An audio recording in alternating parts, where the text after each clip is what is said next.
13절로 18절까지 말씀입니다.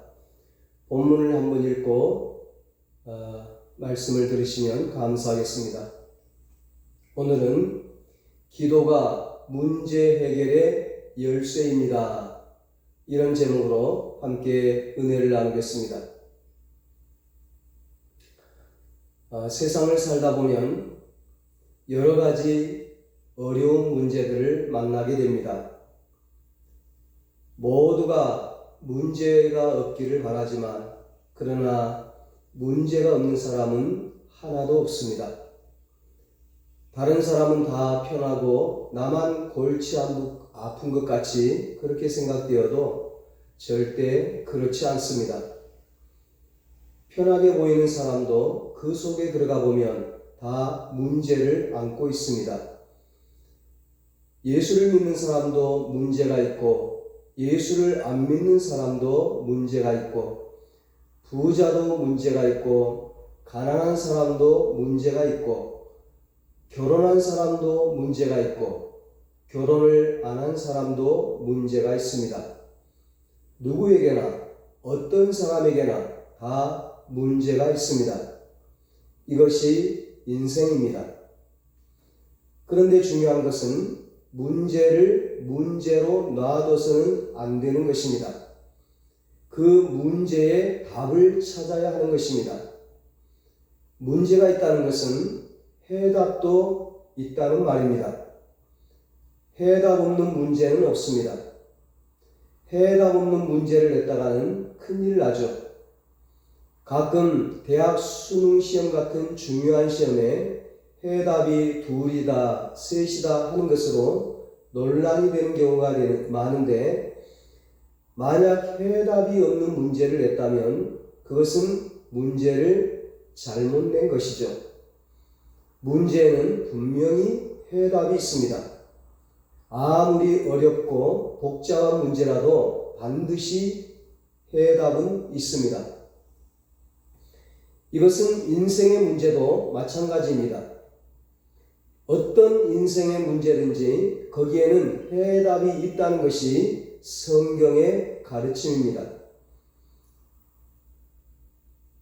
한 번은 공자 선생의 제자 하나가 자기 스승에게 죽으면 인생은 어떻게 됩니까?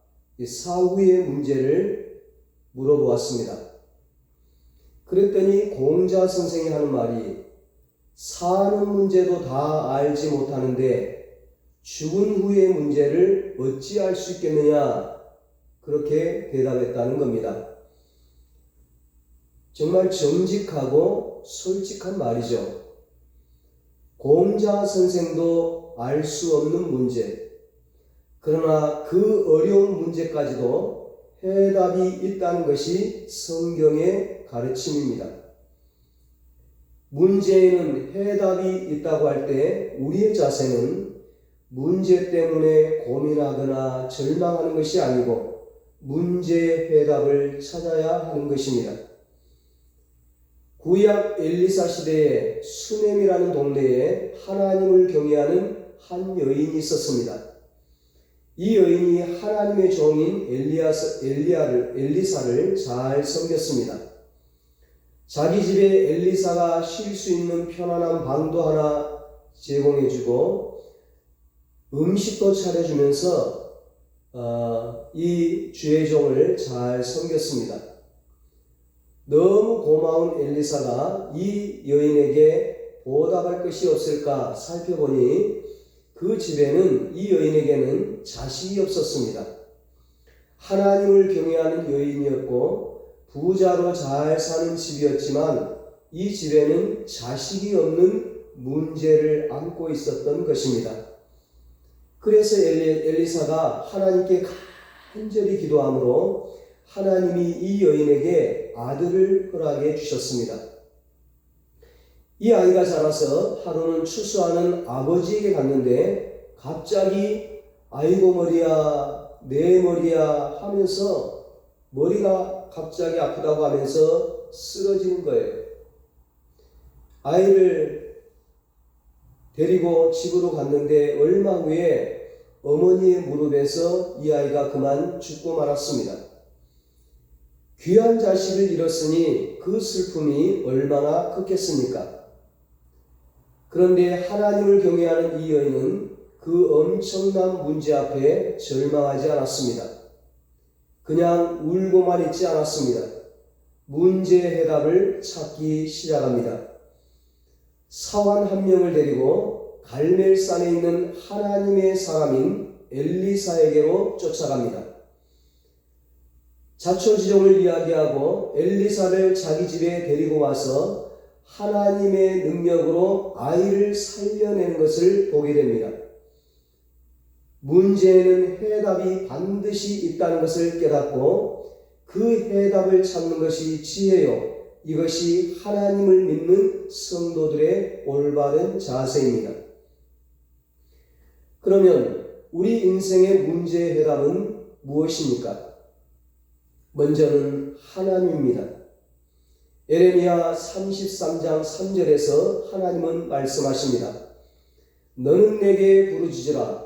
내가 내게 응답하겠고 내가 알지 못하는 크고 은밀한 일을 내게 보이리라. 하나님의 아들이신 우리 주님도 마태복음 11장 28절에서 말씀하셨습니다. 수고하고 무거운 짐진 자들아 다 내게로 오라. 내가 너희를 쉬게 하리라. 이 말씀을 보면 문제의 해답은 내라고 표현된 하나님임을 알 수 있습니다. 내가, 내게로 하나님은 전지전능하신 분이십니다. 그분에게는 어떤 문제든지 문제가 될 수 없고 어떤 문제보다 더 크신 분이십니다.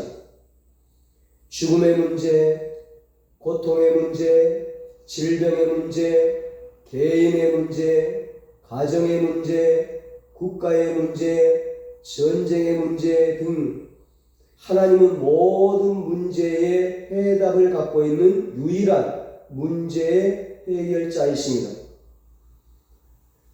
두 번째로 우리 인생의 문제 해답은 기도입니다.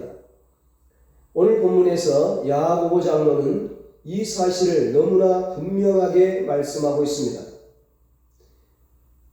13절 14절입니다. 너희 중에 고난당하는 자가 있느냐? 그는 기도할 것이요. 너희 중에 병든 자가 있느냐? 그는 교회 장로들을 청할 것이요. 그들은 주의 이름으로 기름을 바르며 그를 위하여 기도할지니라. 아멘. 고난당하는 문제, 병들어 고생하는 문제, 이런 인생의 어려운 문제의 해답이 기도라는 것입니다. 사실 엄격히 말씀드리면 기도 자체가 문제 해결은 될 수 없습니다. 문제 해결자는 이미 말씀드린 전능하신 우리 하나님 아버지이십니다. 그 하나님께 나아가야 합니다. 하나님의 은혜를 힘입어야 합니다. 기도는 바로 그 하나님께 나아가는 과정을 말해주고 있는 것입니다. 하나님께 사정을 아뢰고 하나님께 부탁드리고 하나님께 도움을 요청하고 하나님께서 문제를 해결해 주시도록 간절히 구하는 것이 기도입니다. 그렇게 기도하면 문제 해결자이신 하나님이 해결해 주신다는 것이 성경의 약속이고 하나님의 약속입니다. 마태복음 7장에서 예수님은 약속하십니다. 구하라 그리하면 너희에게 주실 것이요 찾으라 그리하면 찾아낼 것이요 문을 두드리라 그리하면 너희에게 열릴 것이니 구하는 이마다 받을 것이요 찾는 이는 찾아낼 것이요 두드리는 이에게는 열릴 것이니라. 아멘. 기도가 문제 해결자이신 하나님께 나아가는 과정이라고 할 때 여기에는 몇 가지 중요한 요소가 있습니다. 먼저는 주의 이름으로 기도하는 것입니다. 14절에 보면 주의 이름으로 기도할지니라 말씀합니다. 기도는 우리 기독교에만 있는 것이 아닙니다. 세상에 있는 종교는 어떤 종교이든지 다 기도의 형태를 갖고 있습니다. 종교를 갖지 않는 사람들도 다 기도하고 있어요. 뭔가에 다 기도하고 있습니다. 믿지 않는 사람도 어려운 일을 당하면 기도해요. 그러나 기도의 응답이라는 부분으로 들어가 보면 얘기가 달라지는 거예요. 문제 해결자이신 하나님은 예수님의 이름으로 기도하는 것만을 들어주십니다. 내 이름으로 무엇이든지 내게 구하면 내가 시행하리라. 요한복음 14장 14절에 말씀합니다. 내 이름, 예수 그리스도의 이름으로 기도할 때 하나님은 그 기도를 들어주십니다. 그러므로 우리는 막연히 기도하는 것이 아니라 주님의 이름을 의지하여 기도해야 합니다. 사도행전에 보니까 베드로와 요한이 성전 미문에 앉아 구걸하던 안진뱅이를 향해서 나사렛 예수 그리스도의 이름으로 명하노니 일어나 걸으라고 했을 때 그 안진뱅이가 일어났습니다.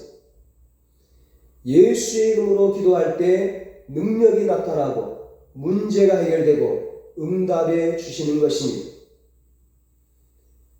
또한 기도를 하되 믿음의 기도를 해야 합니다. 15절에 보면 믿음의 기도는 병든 자를 구원하리니 주께서 그를 일으키시리라 말씀합니다. 하나님께서 분명히 내 기도를 들으시고 내 기도 가운데 역사하실 것을 믿고 확신을 갖고 기도하라는 것입니다. 그래서 야고보 장로는 본문전에 이미 1장 6절로 7절에서 오직 믿음으로 구하고 조금도 의심하지 말라. 의심하는 자는 마치 바람에 밀려 요동하는 바다 물결 같으니 이런 사람은 무엇이든지 주께 얻기를 생각하지 말라고 했습니다. 야고보는 믿음의 기도의 모델로 본문에서 엘리야를 소개하고 있는데요. 엘리야는 우리와 성정이 같은 사람이라고 했습니다. 우리와 똑같은 인간이라는 것입니다. 그런데 엘리야가 기도했을 때 3년 6개월 동안 비가 오지 않기도 했고 안 오던 비가 다시 오게 되었다고 말합니다.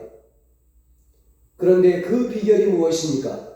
우리와 똑같은 성정을 가진 그가, 우리와 똑같은 사람인 그가 이렇게 놀라운 능력을 발휘할 수 있었던 이유가 무엇입니까? 오늘 성경은 말씀합니다. 그가 의인이었기 때문이라는 거예요. 그리고 기도했기 때문이라는 겁니다. 본문 16절에 의인의 강구는 역사하는 힘이 큼이니라 말씀합니다. 여기서 의인은 믿음의 사람을 말합니다. 예수 믿는 사람, 하나님의 자녀, 하나님의 백성, 하나님께서 세우신 자, 엘리야는 바로 의인, 믿음의 사람이었다는 것입니다. 다시 말하면 엘리야는 우리보다 특별한 사람이 아니라 하나님을 믿고 믿음으로 간구하는 기도의 사람이었기 때문에 역사가 나타났다는 것입니다. 믿음의 기도, 이것이 우리에게도 필요합니다. 이것이 문제 해결의 열쇠입니다. 그래서 믿음으로 함께 기도하면 역사가 나타나고 문제가 해결되고 믿음으로 계속 기도하면 역사가 나타나고 기적이 일어나는 것입니다. 그것이 바로 다니엘서에서 나오는 기적의 현장이죠. 여러분, 우리 인생의 문제 해답은 무엇입니까? 마지막으로 서로 기도해주는 중보의 기도를 해야 한다는 겁니다. 16절에 말씀합니다.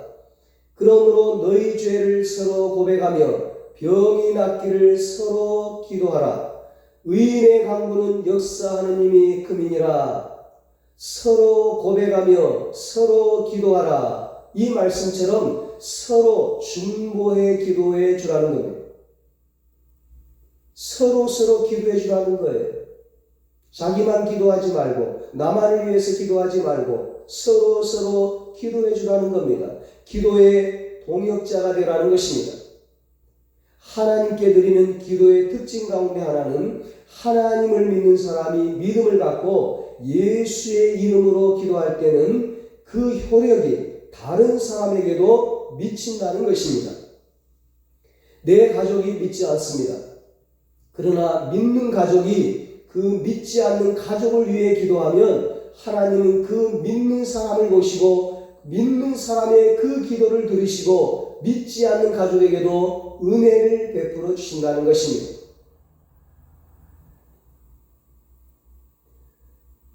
이번 다니엘 기도회에 개그맨 조엘은 집사님이 나와서 간증을 하는데, 조엘은 집사님이 처음 예수를 잘 안 믿었어요. 예수 믿는 그 개그맨 동료 선후배들이 그렇게 전도를 했는데 처음에는 예수를 잘 안 믿었는데 예수 믿고 너무 좋았어. 너무 행복해서 자기 어머니를 전도하고 온 가족을 전도하게 된 거예요. 가족을 위해서 기도하고 전도했더니 그 기도를 들어주셔서 온 가족이 예수 믿게 되었습니다. 구원받게 된 거예요. 믿지 않는 사람들을 위해 기도하는 것까지도 들어주신다고 했는데, 그렇다면 믿는 사람들이 서로를 위해 믿음의 기도를 드리면 얼마나 잘 들어주시겠습니까? 그러므로 우리는 서로 중보하면서 기도해야 합니다. 지혜라는 사춘기 딸을 둔 한 어머니의 간증 글입니다. 지혜는 중학교 시절 음주, 흡연, 짙은 화장, 무단 가출 등 문제아로서의 모든 문제를 갖고 있는 말 그대로 문제아이 중에 문제아이였습니다.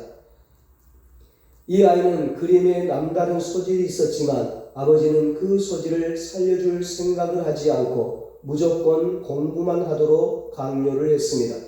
이것이 문제아가 되는 한 계기가 되었습니다. 소질 때문에 다행히 예술고등학교에 입학을 하게는 되지만 고등학교에 입학해서도 지혜는 여전히 문제아였습니다. 그런데 지혜가 고등학교 2학년이 되면서 바뀌어지기 시작하고 변화되기 시작합니다. 여기는 크게 두 가지의 큰 요소가 있었습니다. 하나는 우연히 TV에서 메이크업 아티스트로 활동하는 분의 성공담을 본 것입니다. 내노라 하는 유명 연예인들이 다 이 사람에게 몰려가 메이크업을 한다는 말을 듣고 나도 이렇게 성공할 수 있다는 생각을 하게 됩니다. 또 하나는 담임 선생님을 잘 만나게 됩니다. 미술 선생님은 지혜의 소질이 남다르다는 것을 깨닫고 그 소질을 살리기 위해 온갖 노력을 기울이게 됩니다. 그렇게 자신의 결심과 선생님의 격려로 2학년 때부터 몰라보게 달라지는데 공부를 포기했던 지혜의 학교 성적이 거의 꼴찌에서 상위권으로 올라가게 됩니다. 모든 학교 선생님과 심지어 아버지마저 포기했던 문제아 중에 문제아가 학교의 모범생이 됩니다. 그런데 여러분, 이 이야기가 정말 보여주고자 했던 것은 이 모든 문제 뒤에는 3년 동안 포기하지 않고 딸아이의 문제를 위해 눈물을 흘려가며 기도했던 어머니의 기도가 있었다는 것입니다. 지혜의 어머니는 그 아이가 돌아올 때까지 문을 잠그지 않고 열어두었습니다. 문제가 크다고 절대 포기하지 않았습니다. 오직 문제 해결자가 되시는 하나님께 모든 문제를 가지고 나가 간절히 기도했습니다. 한 번도 나가보지 않았던 새벽 기도를 나가게 되었습니다. 새벽마다 하나님 앞에 나가 딸 아이를 위해 눈물로 기도했습니다. 그 기도가 하나님 보좌를 움직였던 것입니다. 그 기도가 돌같이 굳어있던 딸의 마음을 움직였던 것입니다. 신앙 안에서 포기하지 않고 기다려온 그 어머니의 기도가 응답되어 딸이 이렇게 바뀌어질 수 있었던 것이고, 기도를 통해 문제의 해결을 받을 수 있었던 것입니다. 너희 중에 고난당하는 자가 있느냐? 그는 기도할 것이요. 너희 중에 병든 자가 있느냐? 그는 교회의 장로들을 청할 것이요. 그들은 주의 이름으로 기름을 바르며 그를 위하여 기도할지니라. 믿음의 기도는 병든 자를 구원하리니 주께서 그를 일으키시리라. 아멘. 사랑하는 여러분, 여러분은 어떤 인생의 문제들로 힘들어하고 있습니까? 그 문제 앞에 여러분은 어떤 모습을 보이고 있습니까? 문제 때문에 절망하고 있습니까? 문제 때문에 낙심하고 있습니까? 문제 때문에 사람을 원망하고 심지어는 하나님을 원망하고 있지는 않습니까? 고난 속에서 우리가 가져야 할 자세는 절대 그런 것이 아닙니다. 문제에는 해답이 있다는 생각을 갖고 문제 해결자가 되시는 하나님을 찾아야 합니다. 그 하나님께 기도해야 합니다. 주님의 이름으로 기도해야 합니다. 믿음으로 기도해야 합니다. 합심해서 기도해야 합니다. 끝까지 지속적으로 기도해야 합니다. 세상에 문제 없는 인생은 없습니다. 그러나 그 문제를 어떻게 보고 어떻게 대하느냐 하는 것은 다 다릅니다. 성경을 보면 문제는 하나님의 영광을 나타내는 도구였습니다. 문제가 불가능해 보일수록 하나님의 능력을 더욱 나타냈습니다. 문제가 클수록 극적인 승리를 안겨다 주었습니다. 우리에게는 더 큰 문제, 불가능한 문제이지만 모든 문제는 하나님의 전능하심을 보여주는 기회일 뿐입니다. 출애굽한 이스라엘 백성이 홍해라는 큰 문제를 만났습니다. 뒤에서는 애국 군대라는 더 큰 문제가 쫓아오고 있었습니다. 그러나 한 민족을 멸망의 위기로 몰아넣었던 홍해의 문제는 이스라엘 민족이 체험한 가장 큰 기적이 되었습니다. 홍해는 갈라졌습니다. 물이 벽을 이루었습니다. 마른 땅을 걷듯이 홍해를 건넜습니다. 쫓아오던 애국 군대는 홍해에 잠겨 진멸했습니다.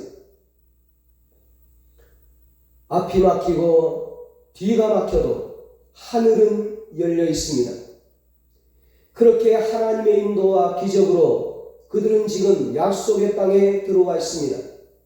가나안 정복을 눈앞에 두고 있습니다. 그리고 그들 앞에는 또 다른 문제의 벽이 가로놓여 있습니다. 누구도 무너뜨릴 수 없는 철옹성 여리고입니다. 가나안을 정복하려는 여호수아와 이스라엘 백성 앞에 여리고성이 버티고 있었던 것처럼 오늘 우리 앞에도 문제의 여리고성이 있습니다. 그러나 모든 문제는 하나님이 명하신 방법대로만 하면 해결됩니다. 그 하나님의 방법이 무엇입니까? 바로 기도입니다.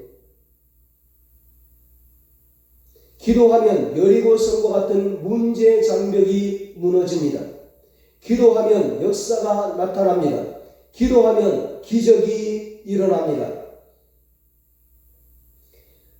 기독신문에 이런 간증이 실려있는 것을 보았습니다.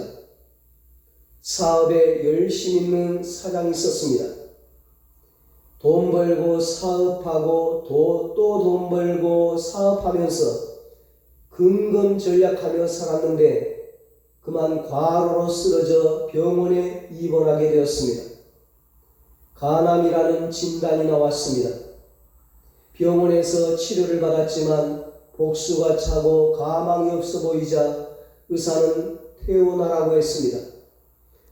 퇴원해서 집에 누워 있어야만 했습니다. 그런데 그에게는 신앙이 아주 좋은 딸이 하나 있었습니다. 딸이 와서 말했습니다. 아버지, 이제는 때가 됐어요. 아버지가 묻습니다. 무슨 때가 됐는데? 딸이 말합니다. 하나님 앞에 매달릴 때가 됐어요. 딸이 아버지를 설득합니다. 아버지, 이제 병들었으니 회사도 못 가고 일할 것도 없고 바쁠 것도 없는데 새벽기도 갑시다. 그래서 아버지를 겨우 부축해서 그녀가 새벽기도를 다녔습니다. 무려 1년 동안 간암으로 복수가 차서 죽어가는 사람을 붙들고 새벽기도를 다녔습니다. 너무 힘들고 고통스러울 때는 너무 고통스러워서 새벽에 못 나갈 때는 낮에 나가서 기도하고 낮에 못 나갈 때는 밤에 나가서 기도했습니다. 그렇게 1년을 기도했어요. 치료를 받으면서. 그런데 12월 성탄절이 지나자 기적이 나타났습니다. 새벽 기도가 끝나고 이 아버지의 눈에 환상이 보이는데 예수님께서 오시더니 자기 배에다 손을 얹고 안수하는 모습이었습니다. 그러자 이제 그 마음이 뜨거워지고 이제 살았다. 예수님이 나에게 나타나서 안수해 주셨으니 살았다는 확신이 생겼습니다. 그 순간 화장실로 갔는데 복수가 꺼지고 그 다음에는 배가 가라앉고 병이 낫기 시작했습니다. 아버지는 너무너무 감격했습니다. 딸의 손을 붙들고 예배당에서 나오면서 하늘을 쳐다보니까 하늘이 그전 하늘이 아니었습니다. 땅을 봐도 새 땅이요, 하늘을 봐도 새 하늘이요, 나무를 봐도 즐겁고 기쁩니다. 하나님 감사합니다. 나 이제 죽지 않습니다. 죽을 것만 생각하고 죽을 줄 알았는데 나에게 생명 주심을 감사드립니다. 이제 나는 죽었다고 생각하고 하나님을 위해서 살겠습니다. 이제부터는 이 회사 수입의 전체가 내 것이 아니고 나를 살리신 하나님의 것입니다. 그리고 회사에서 나온 이익금에서 자기가 10분의 1을 쓰고 10분의 9는 하나님께 전부 다 드립니다. 교회를 세웁니다. 선교를 합니다. 많은 사람을 도와줍니다. 그래서 남은 여생을 하나님 앞에서 아름답게 영광스럽게 살게 되었습니다. 그렇습니다, 여러분. 기도는 피조물된 나약한 인간이 조물주가 되시는 전능하신 하나님을 움직이고 일하게 하시는 유일한 방법입니다. 내가 기도할 때 하나님께서는 천사를 보내서 나를 도와 일하게 하십니다. 11월 1일부터 21일간 다니엘 기도회가 진행되고 있습니다. 전국 교회에서 수많은 성도들이, 수십만 명의 성도들이 지금 기도에 동참하고 있습니다. 이 딸아이 아버지를 기도의 자리로 인도한 것처럼 오늘 여러분이 여러분의 가족을 기도의 자리로 인도하고 우리의 이웃을 기도의 자리로 인도해서 이번 다니엘 기도회가 우리를 위해 하나님께서 움직이고 일하시는 기적의 현장이 되시기를 예수님의 이름으로 축원합니다. 기도하겠습니다. 하나님 아버지, 오늘 주의 백성들이 여러 가지 인생의 문제들로 고민하고 힘들어하고 있습니다. 그 문제를 해결하지 못해 고통하고 신음하고 있습니다. 그러나 오늘 말씀을 통해 하나님께서 우리에게 해답을 가르쳐 주셨습니다. 하나님이 해답이시라고. 하나님께 나아가 기도하는 것이 해답이라고. 가족을 위해, 지체를 위해, 이웃을 위해, 연약한 사람을 위해, 문제 있는 가족을 위해 병들어 있는 우리 성도와 이웃을 위해 서로 중보하는 것이, 중보 기도하는 것이 해답이라고 가르쳐 주셨습니다. 우리 은성교회 모든 가족들이 이번 다니엘 기도에 하나님께 나아가 기도함으로 문제 해결을 받고 모두가 다 간증의 주인공, 축복의 주인공으로 살아가게 하여 주시옵소서. 이제는 우리 주 예수 그리스도의 무한하신 은혜와 하나님 아버지의 사랑하심과 성령님의 이루하시고 교통하심이 하나님께 기도해서 문제 해결받고 간증의 주인공, 축복의 주인공으로 살기로 다짐하는 사랑하는 모든 성도들과 저들의 가정과 자녀들과 사업과 직장 위에, 이 나라 이 민족 위에 이제로부터 영원토록 함께 있을지어다.